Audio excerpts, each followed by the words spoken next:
So here is the eyeball. And here you have 6 extraocular muscles.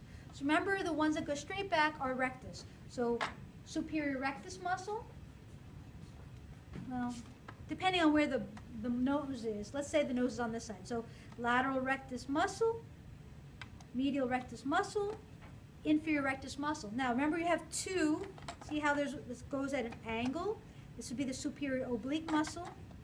And then down here, you see there's another one going at an angle, inferior oblique muscle. And those are the 6. So 4 rectus, 2 obliques. Okay? So now this is the cornea. Right? You see how it's very clear? And then this part right here is the pupil. This is the iris, and it's got 2 layers. See how it's got like a yellow and a gray to it?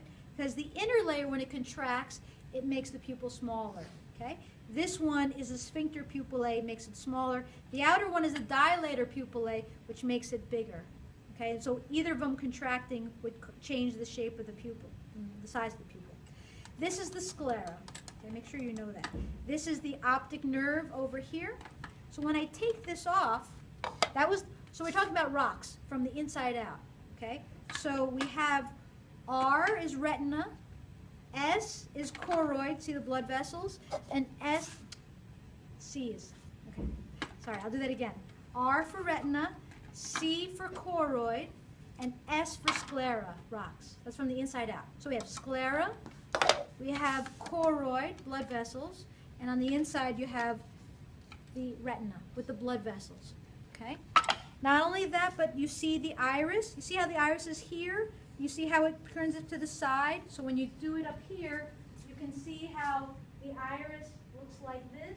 You know it goes all the way around. So here it is, but of course it's going to go all the way around. And that little squiggly thing, like serrated edge, is the ora serrata. Okay? Here is the optic disc, where you have the blind spot. And right here, if you can see, there's fovea centralis, and then around it would be the macula lutea.